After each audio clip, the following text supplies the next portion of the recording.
আসসালামু আলাইকুম ওয়া রাহমাতুল্লাহি তাআলা ওয়া বারাকাতুহু বিসমিল্লাহ ওয়াল হামদুলিল্লাহ ওয়াস সালাতু ওয়াস সালামু আলা রাসূলিল্লাহ ওয়া বা'দ ফাআউযু বিল্লাহি মিনাশ শাইতানির রাজীম বিসমিল্লাহির রহমানির রহিম ওয়া কুলু লিন-নাসি হুসনা সাদাকাল্লাহুল আযীম।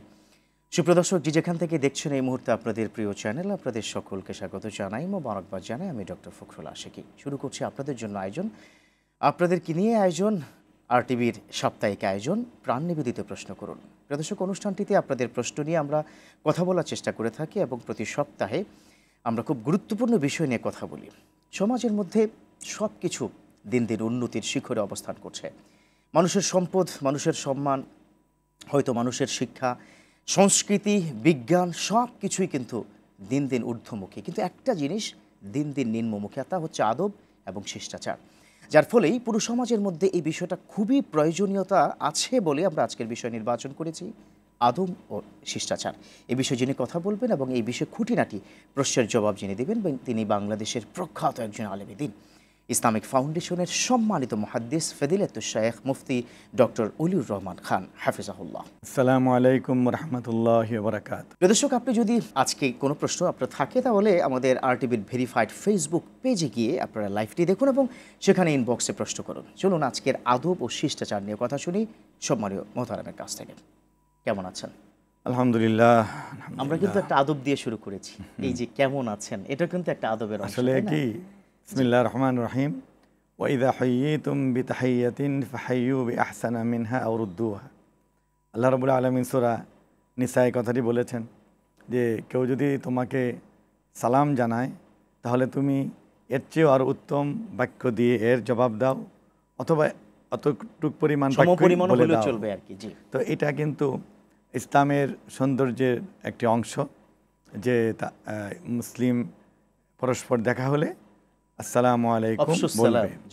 তারপর আল্লাহ রসুল এটাকে আরও সম্প্রসারিত করেছেন। তিনি বলেছেন ইকরা ইসসালাম আলা মান আরাফতা ওমাল্লাম ইয়ারিফ বা তারিফ, যে সালাম পেশ করো পরিচিত ও পরিচিত সবার কাছে, এবং যদি সুনিশ্চিতভাবে জানা যায় যে অন্য ধর্মের অনুসারী, তাহলে এটা সালাম যেহেতু একটি দোয়া, তো দোয়া এটি অন্য ধর্মের কারোর জন্য বলা উচিত নয় বলে সেখানেও আল্লাহ রসুল শিক্ষা দিয়েছেন। তিনি যখন অমুসলিম সম্রাটদের কাছে ইসলামের দাওয়াত দিয়েছেন, সেখানে তিনি পত্রে শুরুতে লিখেছেন আসসালামু আলা মান ইত্তাবা আল হুদা, এবং এটি বুখারী শরীফের 3য় পৃষ্ঠায় আছে, যে অর্থ হলো যে যারা হেদায়েতের অনুসরণ করে আল্লাহ তাদের উপর রহমত বর্ষণ করুন অথবা তাদের উপর শান্তি বর্ষিত হোক। তো এইভাবে ইসলামের আদবের যে অধ্যায় এটা বিশাল বিশাল, এবং এখানে দেখুন তিনি বলেছেন যে আফসুস সালাম, সালামের বিস্তার ঘটাও, ও আতঈমুত তাআম, মানুষকে আপ্যায়ন করো। এখানে 6টি গুণের মধ্যে এটা যে সালাম দিলে জবাব দিবে। ইতিমধ্যে কিন্তু আমাদের সোশ্যাল মিডিয়াতে অনেকগুলো প্রশ্ন এসে গেছে, তার মধ্যে একটি প্রশ্ন বলেছে যে বর্তমান সময়ে জেনারেশন জি কি নিয়ে তার ব্যাপক অবজেকশন। তিনি বলছেন যে আমি জেনারেশন জি মানে জেন জিকে অনেক অ্যাপ্রিসিয়েট করি, কিন্তু ইদানিংকালে জেন জিদের কথার অত্যন্ত উত্তক্ত বাক্য কিংবা আদবহীন হয়ে যাচ্ছে।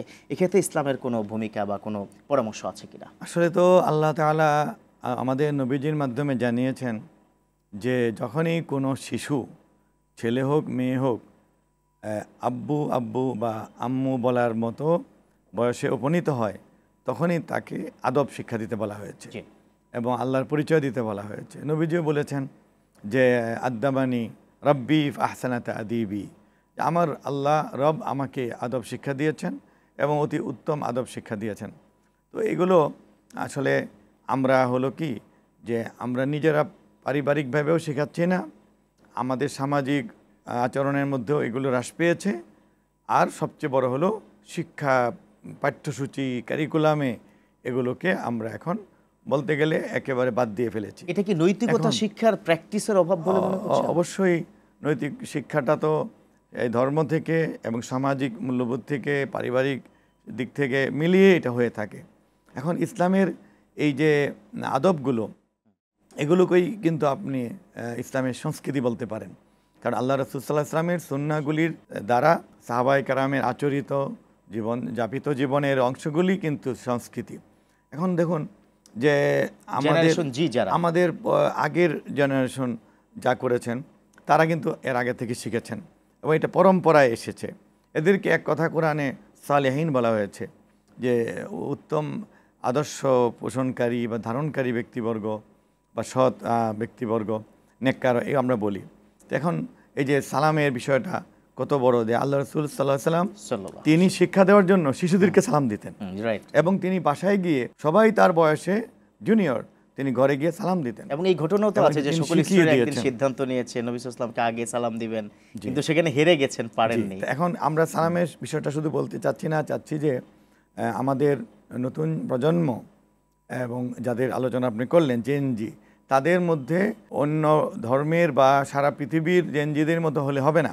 আমাদের যারা ইসলামী জীবন যাপন বিশ্বাসী অথবা যারা এই ধর্মের অনুসারী, তাদের সন্তানদের মধ্যে এই আদবগুলি থাকতে হবে।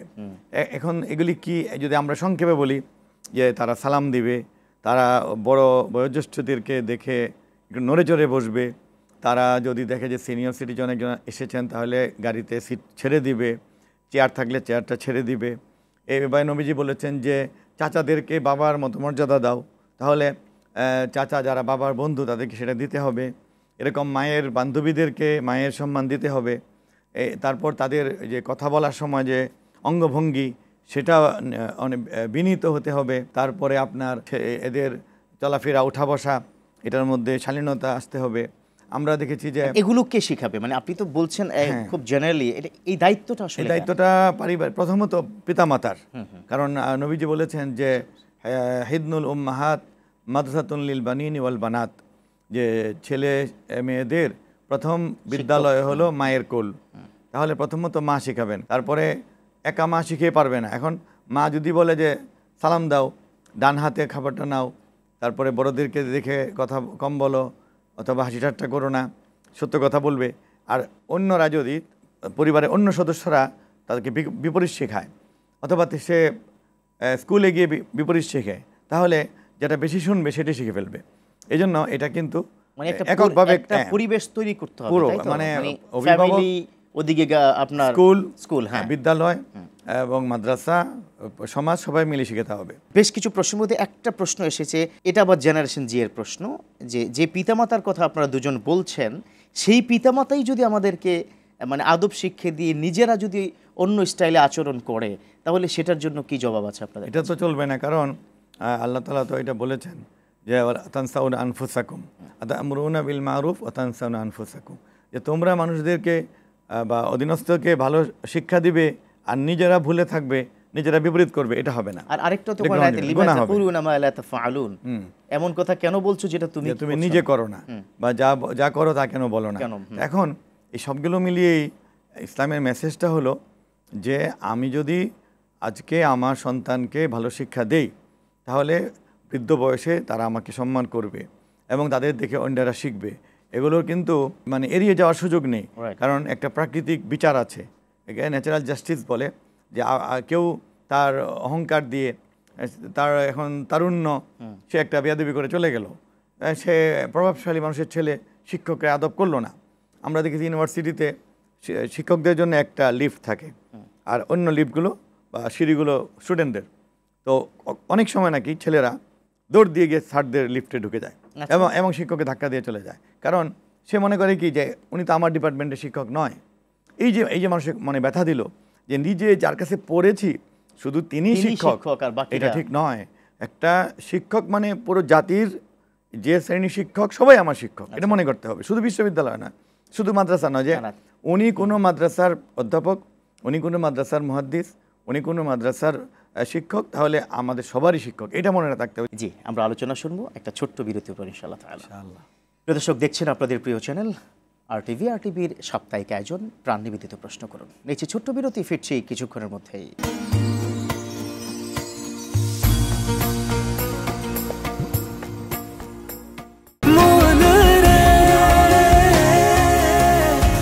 এভাবে ভরপুর বেঁচে থাকাটাই জীবন, আর জীবনের স্বাদের অনিবার্য সঙ্গী প্রাণ।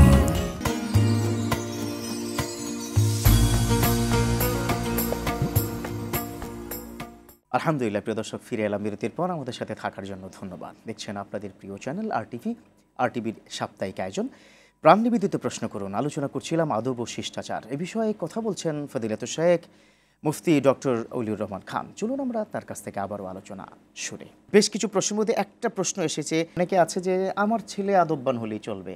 ফর এক্সাম্পল, অন্য একটা ছেলে মানে একদম আমি যদি ওপেনলি কথা বলি, সিগারেট হয়তো ফুঁকতে ফুঁকতে যাচ্ছে, তার কোনো এক চাচা, দূর সম্পর্কে চাচা, সে যে তাকে বাধা দিবে কিংবা তাকে আদব শিক্ষা দিবে সেটা কি না করে, ভাই অন্যের ঝামেলা আমি নিতে চাই না, আমার ছেলে না করলে হয়, এটাও কি কোনো খারাপ দিকে যেতে পারে? মানে মারাত্মক প্রভাব পড়ছে সমাজে, কারণ তখন ছেলেরা শুধু নিজের বাবাকেই সংকোচ করে, কাউকে সংকোচ করে না। আরেকটা হলো কি, অনেক সময় এর জন্য বাবারাও দায়ী, কারণ দেখা গেছে যে চাচা বা পাড়া পড়শি মুরব্বী, এমনকি মসজিদের ইমাম সাহেব যদি বলে যে এই ছেলে বা মানিক ধূমপান করো না, বা মুরব্বীদের সামনে সিগারেট পান করছো কেন, তাহলে তারা বেয়াদবি করে, দুর্ব্যবহার করে। এই জন্য অনেক সময় আপন চাচাও সেভ করার জন্য, আপন চাচাও অনেক সময় ভাতিজাকে বলে না যে আমি যদি বলি, সে যদি অনার না করে, সে যদি আমাকে একটা দুর্ব্যবহার করে। দুই দিক থেকেই কিন্তু অনেকটা গ্যাপ তৈরি হয়। এটা কিন্তু মারাত্মক। এই যে গ্যাপটাকে পূরণ করবে, এই জায়গাটা পূরণ করার জন্য তিন শক্তি, মানে শিক্ষক সমাজও বলতে হবে, আমাদের সাহিত্য, নাটক, নোবেল এবং আমাদের চলচ্চিত্র, আমাদের সব জায়গাতে ওই বেয়াদবদেরকে মানে নিরুৎসাহিত করতে হবে। বেয়াদবিটাকে বেয়াদবি বলি আপনার দেখাতে হবে। আমরা তো বলি, ইমাম সাহেবরা, খতিবরা বলেন। এখন দেখুন, মসজিদে আপনার এখন কিন্তু মানে 50 বা 60% বেশি লোক যায় না, অনেকেই বাইরেই। এমনকি জুমার নামাজেও ওই যাদের বয়স 20-এর নিচে, তাদের মানে যাতায়াতের সংখ্যা খুবই কম, এবং যতটুকু যায় তাও শুধুমাত্র ফরজ নামাজের সময় গিয়ে দাঁড়ায়, 2 রাকাত পড়ে চলে আসে। আপনি যে আগের বয়ান করা বাংলা বয়ান শুনেই না, এদের কোনো আগ্রহী নেই, এবং যদি যায়ও ভালো বয়ান হচ্ছে, দেখা যাচ্ছে তারা গোল হয়ে গল্প করছে, অনেকদিন পর দেখা হচ্ছে, মোবাইল টিপছে, মানে দাওয়াতের গল্প করছে, এরপরে কি করবে, কোথায় যাবে, এগুলি হচ্ছে, আড্ডার একটা জায়গা হয়েছে। তো এই যে এইগুলিকে শুধু আলেম সমাজ একা সংশোধন করতে পারবেন না, সমাজের সবাই মিলে করতে হবে, সমাজ ব্যবস্থা পরিবর্তন করতে হবে, সিলেবাস পরিবর্তন করতে হবে, এবং সামাজিক একটা শাসন থাকতে হবে। দেখুন, এই যে দুষ্ট ছেলেরা তৈরি হয় থেকে, ওই যে লিভ টুগেদার, তারপরে মানে অবৈধ সম্পর্ক। আজকাল তো একটা বিরাট সংখ্যক মানুষ কিন্তু ওলাদুজ্জিনা, যারা পিতৃ পরিচয়হীন, তো এরাই তো ডাকাতি করে, এরাই খুন করে, এরাই অটো চালে মানুষের নাক মুখ ভেঙে ফেলতেছে, এরাই মাদকাসক্ত হয়ে যাচ্ছে। এই জায়গাতে একটা প্রশ্ন চলে এসেছে, একজন বলল যে এই দেশের প্রায় 68,000 যে গ্রাম, কিংবা এখন মনে হয় 85,000 প্রায় হয়ে গেছে, 85,000 কি গ্রামে আলাদা কোনো কাউন্সিলিং সেন্টার করা যায় কিনা? একজন খুবই জরুরি, কারণ আমরা দেখছি যে এই যে আপনার এই পুলিশের সঙ্গে কমিউনিটি পুলিশিং হয়েছে, তো কমিউনিটি পুলিশিংটা যদি চোর ধরার জন্য, মাদক ধরার জন্য, বা আপনার যৌতুক ফেরানোর জন্য, অথবা বাল্যবিবাহ ফেরানোর জন্য হতে পারে, তাহলে এই বেয়াদব থামানোর জন্য, বখাটে থামানোর জন্য, বা ধূমপায়ী থামানোর জন্য, এরকম ছেলেমেয়েরা লেখাপড়া বাদ দিয়ে যারা ওই দুষ্টামি শিখে, অস্ত্রবাজি শিখে, মাস্তানি শিখে, খুন শিখে, তাদের জন্য তো এটা করা উচিত। কাউন্সিলিং সেন্টার কেন দরকার আছে? এর মূল কারণটা হচ্ছে, আপনি দেখবেন কি মানবাধিকারের নামে বিভিন্ন সংস্থা কিন্তু বাংলাদেশে আছে, তাদের কিন্তু গ্রাম পর্যায়েও কিন্তু অফিস আছে।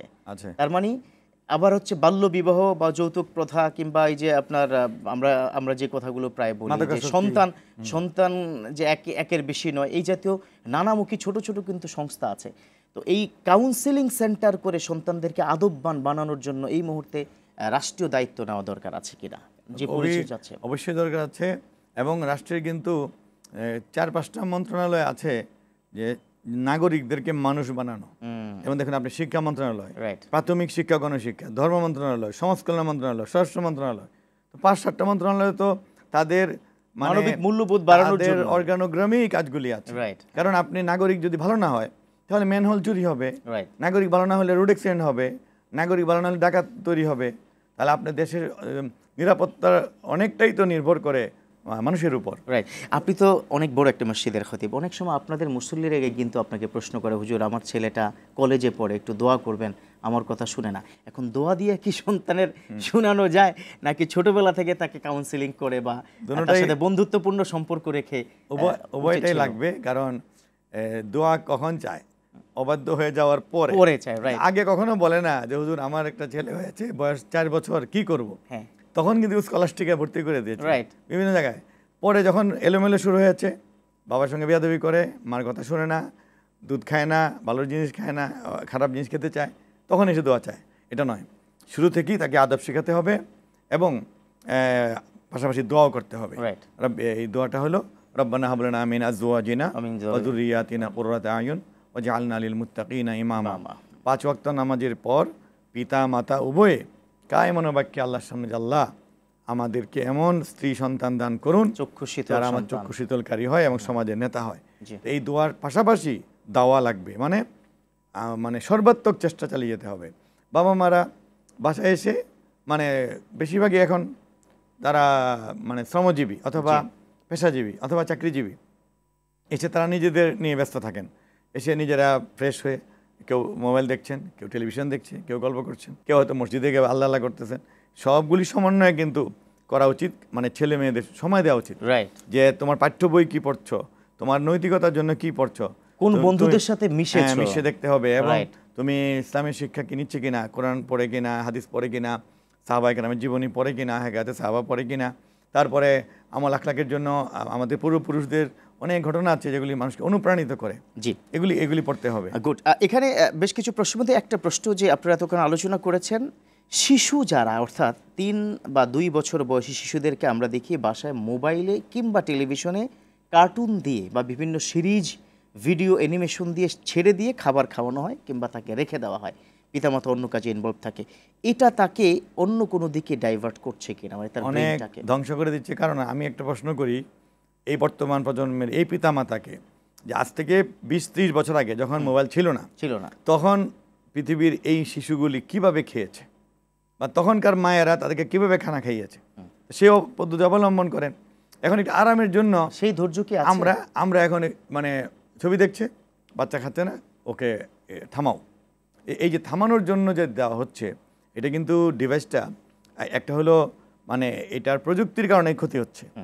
বাচ্চারা শিশু অবস্থাতেই তারা দৃষ্টিশক্তি ক্ষতিগ্রস্ত হচ্ছে, তারা অস্থিরতা তৈরি হচ্ছে, তাদের ব্রেনে ভালো জিনিস ঢুকছে না, এবং অনেক ধরনের আবার কালচারাল তো হচ্ছে, যেখানে নাচ গান অশ্লীল জিনিস অনেক সময় দেখে। তো এগুলি ছোটবেলা থেকে তার মনের মধ্যে দানা বাঁধবে। কারণ আল্লাহর নবী বলেছেন যে আল গিনা ইউমবিতুন নিফাকা ফিল কলবি কামা ইউমবিতুল মাউজ যারআ, যে গান বাজনা মিউজিক এগুলো মানুষের অন্তরে এইরকমভাবে কপটতা, গাফলতি বা ধর্মের প্রতি উদাসীনতা, মিথ্যাচার, এগুলি প্রতারণা শিখায়, তৈরি করে। যেমন পানি আস্তে আস্তে গাছকে তৈরি করে, কত সুন্দর করে পানি দিলে কিন্তু দেখা যায় বড় হয়, কিন্তু গাছটা কিন্তু আস্তে আস্তে বড় হয়, সতেজ হয়, সজীব হয়। এই মিউজিক গান বাজনা যে হারাম, এই কারণেই যে এগুলি পাপগুলোকে বাড়িয়ে দেয়। এবং এই ছেলেরাই পরবর্তীতে অবাধ্য হয়, পিতামাতার সঙ্গে সম্পর্কহীন হয়, আপন বড় ভাইকে মানে না কিন্তু বন্ধুকে মানে, ছোট ভাইকে স্নেহ করে না কিন্তু দেখা যায় বন্ধুর ছোট ভাইকে স্নেহ করছে। এরকম মাকে সম্মান করে না কিন্তু বান্ধবীর মাকে করছে, মাকে যত্ন করবে না শাশুড়িকে করে। এই যে মানুষ ইসলাম যেটাকে 1 নম্বরে রেখেছে, এটাকে সে 7 নম্বরে নিয়ে গেছে। আজ ইসলাম যেগুলিকে 3 নম্বরে 7 নম্বরে রেখেছে, সেগুলিকে সে 1 নম্বর 2 নম্বরে নিয়ে এসেছে। এগুলি হলো তার মধ্যে একটা উদ্ভ্রান্ত কাজ করছে, সে একটা অস্থিরতা কাজ করছে এবং সে সঠিক সিদ্ধান্ত নিতে পারছে না। এরকমভাবেই বাবা তৈরি হচ্ছে।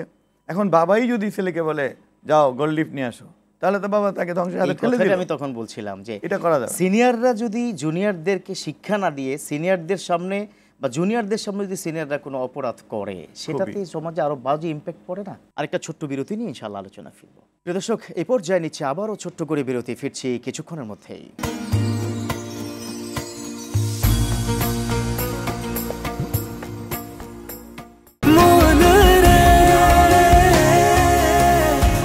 এভাবে ভরপুর বেঁচে থাকাটাই জীবন, আর জীবনের স্বাদের অনিবার্য সঙ্গী প্রাণ।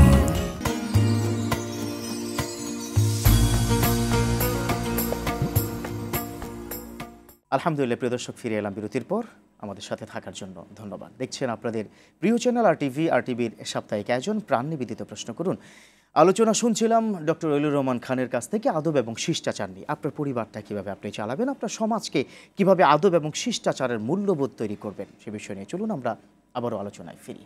যে একজন সোশ্যাল মিডিয়াতে প্রশ্ন করছে সোশ্যাল মিডিয়ার কি বিরোধী, এবং তিনি একজন সিনিয়র সিটিজেন, তিনি বলেছেন যে সোশ্যাল মিডিয়াতে আমি প্রশ্ন করছি সেই সোশ্যাল মিডিয়াকেই যুবকরা বা জেনজিরা ব্যবহার করে নানা ধরনের প্রতারণা, প্রচারণা কিংবা গুজব ছড়াচ্ছে। এটা দিয়ে কোনো আদব শিষ্টাচারের কোনো আঘাত হচ্ছে কিনা?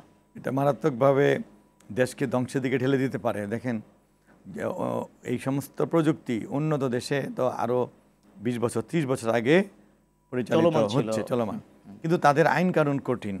তারা কিন্তু সাইবার টিম আছে, তারপরে বিভিন্ন গোয়েন্দা সংস্থা আছে, এগুলি দিয়ে তারা ধরতে পারে। কিন্তু আমরা একটা প্রযুক্তি আমরা লঞ্চ করে দিয়েছি, কিন্তু আমরা সেটা কন্ট্রোল করছি না। এখন আপনি দেখেন, মানে অশ্লীল বিজ্ঞাপন দেওয়া হচ্ছে লক্ষ লক্ষ, কন্ট্রোলের কেউ নেই, কোনো অথরিটি নাই।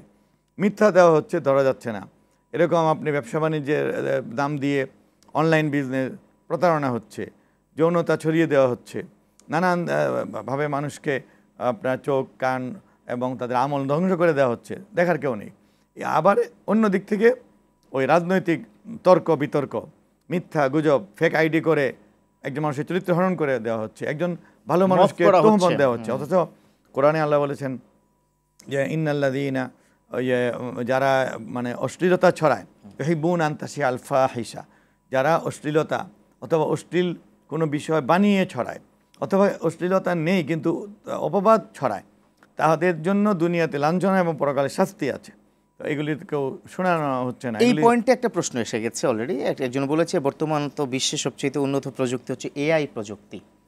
এখন গুজব বা অশ্লীলতা এটা ছড়ানোর ক্ষেত্রে এআইয়ের ভূমিকা, এইটা নিয়ে যদি আপনি কিছু বলতেন। আর্টিফিশিয়াল ইন্টেলিজেন্স, জি, তো এআই যারা বানাচ্ছেন তাদেরই তো উচিত ছিল যে এটার মন্দ দিকটাকে রোধ করার একটা ব্যবস্থা নেওয়া। যেমন যে পিস্তল তৈরি করেছে গুলির, তারাই আবার পরবর্তীতে এটার জন্য লাইসেন্স ব্যবস্থা দিয়েছে, আইন কানুন দিয়েছে, অন্যায়ভাবে হত্যা করার জন্য শাস্তির বিধান রেখেছে। তো এরকম প্রতিটি ওষুধে যেমন একটা রিয়াকশন হতে পারে, তার জন্য একটা প্রতিকার ব্যবস্থা থাকবে। এটা না করে তো এআইকে ছেড়ে দেওয়া যাবে না। এখন এই আপনার কৃত্রিম বুদ্ধিমত্তা দিয়ে আপনি একটা অশ্লীল ছবি তৈরি করে আজকে কিছু মানুষ একজনের নামে বিভ্রান্তি ছড়িয়ে, হ্যাঁ, এতে সমাজে অস্থিরতা তৈরি হচ্ছে, তার অবিশ্বাস তৈরি হচ্ছে, সমাজের সম্মানিত মানুষগুলিকে আর মানুষ সম্মান করছে না, এতে কোনো ধরনের জবাবদিহিতা থাকছে না। যে যত বেশি মিথ্যাচার করছে সে তত বেশি জয়লাভ করছে। তো এই যে মিথ্যার একটা খেলা শুরু হয়েছে, একজন লোকের 10টা আইডি, সে কোথায় কি বলছে কোনো বিচার নেই, কেউ জানছে না। একজন ভালো মানুষকে অপদস্থ করে চলেছে, একজন জনপ্রিয় মানুষকে তার জনপ্রিয়তা ধ্বংস করে দেওয়া হচ্ছে, একজন সম্মানিত ব্যক্তিকে, আলেমকে বা শিক্ষককে মাটিতে ধূলিসাৎ করে দেওয়া হচ্ছে। এগুলি দেখার কেউ নেই। এখন এগুলি যদি চলতেই থাকে তাহলে আবার কখনো দেখা যায় যে রাষ্ট্র বা সরকার কঠোর হয়ে এই সাইবার আইনকে কঠিন করে আবার একেবারে তখন আবার ভিন্ন মত পোষণকারী অথবা সরকারের যেটা যৌক্তিক সমালোচনাকারীদেরকেও ধরে আবার শাস্তি দিচ্ছে, মানে বাড়াবাড়ি হয়েছে। এই জায়গাটাই আরেকটা প্রশ্ন যে বর্তমান সময় আমরা কি দেখছি ইয়াংরা খুব সমাজের সম্মানিত এবং জনপ্রিয় ব্যক্তিদেরকে মফ করছে এবং প্রচণ্ড বেয়াদবি করছে এবং সেটা লাইভও করছে। এই ক্ষেত্রে ইসলাম কি মানে আমাদের কি নির্দেশনা দিচ্ছে? ইসলামের সাধারণত নির্দেশ হলো যে একটা অথরিটি থাকতে হবে। ইন্নাল্লাহ ইয়ামুরুকুম আন তুআদ্দুল আমানাতি ইলা আহলিহা, আল্লাহ যাদেরকে আদেশ করেছেন তারাই বিচার কাজ করবে। তো এটার জন্য আসলে একদিন 2 দিন বা এই বিপ্লব বা 1 বছর দায়ী না, এটা আমাদের 53 বছরের ইতিহাস পুরোটাই দায়ী। কারণ যখন আইন আদালত তার যথাযথ ভূমিকা পালন না করে তখন মানুষ অনেক ক্ষেত্রে অবিচারের শিকার হতে হতে উদ্ধত আচরণ, তখন আইনের প্রতি কোনো শ্রদ্ধা থাকে না। যে আদালতে তো টাকা না দিলে হবে না, আদালতে আমি যেতেও পারবো না, বা আদালত পক্ষপাতিত্ব করবে, আদালত রাজনৈতিক বিবেচনায় বিচার করবে। এই কারণে কিন্তু মানুষের মধ্যে একটা এরকম প্রবণতা তৈরি হয়েছে যে আমার বিচার আমাকেই করতে হবে। এটা থেকে আবার এখন এই গত কয়েক বছরে যেটা হয়েছে যে নিজেরাই বিচার করে দিচ্ছে, নিজেরাই শাস্তি দিয়ে দিচ্ছে, নিজেরাই ভাঙচুর করে দিচ্ছে, মবিং করা আর কি যেটা করছে। এটাকে 2 দিক থেকেই কন্ট্রোল করতে হবে। একটা হলো যে সরকার, তার আইনশৃঙ্খলা বাহিনী, তার গোয়েন্দা বাহিনী, তারা অ্যাক্টিভ হতে হবে, যথাযথ ভূমিকা রাখতে হবে। যখন মানুষ দেখবে, কাজে দেখবে যে বাস্তবেই তারা ন্যায় বিচার করছেন, তারা মানে সরকারি দল, বিরোধী দল, মানে আমার পক্ষের বা আমার বিপক্ষের এটা বাছ বিচার না করে আইন নিজস্ব গতিতে চলছে এবং ন্যায় বিচার হচ্ছে, অন্যায়কারীকে থামানো হচ্ছে, যে মিথ্যা বক্তব্য রাখছে তাকে থামানো হচ্ছে, এরকম যে আইন ভঙ্গ করছে তাকে ধরা হচ্ছে, তখন মানুষ আসতে হবে যে ঠিক আছে আমি আমার আর দরকার নেই, এবার আইনের কাজ করবে, অথবা আমার এটা কোনো দায়িত্ব নেই। এখন একটু আমরা আদবের দিকে আসি। আমাদের এক সময়কার আমরা দেখতাম যে প্রতি সপ্তাহে কিন্তু একটা কালচারাল প্রোগ্রাম হতো, সাপ্তাহিক জলসা টাইপের। মানে আমি যেহেতু মাদ্রাসা থেকে মানে পড়েছি, পরবর্তী ইউনিভার্সিটিতে আমি পড়েছি, তো এই জিনিসটা তো এখন আর নেই। এবং আমাদের নৈতিকতা নামে একটা বই ছিল, নৈতিকতা শিক্ষা, এগুলো তো আসলে এখন আর নেই। এটা করলে কি আদব এবং শিষ্টাচারের উন্নয়ন হবে কিনা? অনেকটা হবে। কারণ হলো আমরা যাদেরকে শিশু বলছি 18 বছর পর্যন্ত, এরা তো কোমলমতি। আসলে কোমলমতি কি, এরা যা শোনে তাই করে, এরা যেটা বেশি শোনে সেটা ফলো করে। এই জন্য মাদ্রাসাগুলিতে এখন আলহামদুলিল্লাহ আছে, মঙ্গলবার বা বৃহস্পতিবারে আমি নিজেও অনেক জায়গায় গিয়েছি, আমি নিজেও চালাই, তারা ওই নৈতিকতার কথাগুলি শোনায় এবং একটা বিষয় দেওয়া হয়, তার বিতর্ক করে, রচনা লেখে। এইভাবে চর্চা করতে করতে যখন তারা আবু যর গিফারি জীবনী পড়বে, আবু হুরায়রা রাদিয়াল্লাহু আনহুর কথা পড়বে, তারা পরবর্তীতে ইব্রাহিম আদহামের কথা পড়বে, আব্দুল কাদের জিলানির কথা পড়বে, শাহ ওলিউল্লাহর কথা পড়বে, তারা সবাই থানবীর রহমানের কথা পড়বে, তখন তাদের মধ্যে আসবে যে না, এরকম মানুষই সোনার মানুষ, আমাদেরকে এরকম হতে হবে। এখন এই মানে নীতি নৈতিকতা, আধ্যাত্মিকতা, পরকাল ভাবনা এবং দুনিয়া ত্যাগী মনোভাবের কোনো গল্প তারা শোনেই না, তারা বিপরীতটাই শুনতেছে। অনেক অনেক ধন্যবাদ জানাচ্ছি, আপনি খুব সুন্দর করে আজকে বিষয়গুলো, আপনিও কিন্তু কাউন্সেলিং কি করে ফেলেছেন ইতিমধ্যে। আশা করি আপনার এই আলোচনা আমাদের দেশের যারাই দেখবেন, যদি তাদের পরিবার বা তার সমাজে কাজে লাগায়, ব্যাপক উপকৃত হবে। ইনশাআল্লাহ ইনশাআল্লাহ, আল্লাহ তাআলা আমাদের কথাগুলোর উপর আমল করার তৌফিক দেন। আমিন। প্রিয় দর্শক, এতক্ষণ পর্যন্ত আমরা কিন্তু আলোচনা করছিলাম আদব এবং শিষ্টাচার নিয়ে, যেটা আপনার ফ্যামিলিতেও দরকার, আপনার মানে প্রতিষ্ঠানে দরকার। আপনি যে প্রতিষ্ঠানের প্রধান সেখানেও প্রয়োজন, আপনি যদি কোনো প্রাইভেট প্রতিষ্ঠান কিংবা সরকারি প্রতিষ্ঠান, যেই সেক্টরে আছে সকল জায়গায় কিন্তু আদব এবং শিষ্টাচার খুবই প্রয়োজনীয়। কারণ এই দুটো বিষয় যদি একজন মানুষের মধ্যে থাকে, সে অন্যকে যেমন সম্মান করবে, অন্যের কাছ থেকে সম্মানও পাবে। কামা তাদিনু তুদান, যেমনটি বলা হয়। দর্শক, আসুন আমাদের পরিবারকে শেখাই, কোরআন এবং হাদিস স্টাডি করি, বিশ্বনবীর জীবনী বিশেষ করে স্টাডি করে আমরা আমাদের জীবনটাকে সুন্দর করি, সন্তানদের বেশ মানে সুন্দর করে টেক কেয়ার করার চেষ্টা করি। আশা করি আমার সন্তান, আপনার সন্তান, সকলের সন্তান যদি সুসন্তান হয়, তাহলে এই সন্তান সেই সন্তান হবে যে ইদা মাতাল ইনসান ইনকাতা আনহু আমালুহু ইল্লা বিসালাস আও ওয়ালাদুন সলিহুন ইয়াদউ লাহু, ওই নেককার সন্তান হবে, আপনার জন্য দোয়া করবে, আপনি কবরে গেলে বেশ শান্তিতে থাকতে পারবেন। আসুন আমাদের সন্তানদের আদব এবং শিষ্টাচার শেখাই, সুন্দর করি আমার সমাজ, সুন্দর করে আমার বাংলাদেশ। এই প্রত্যাশায় শেষ করছি। আল্লাহ হাফিজ।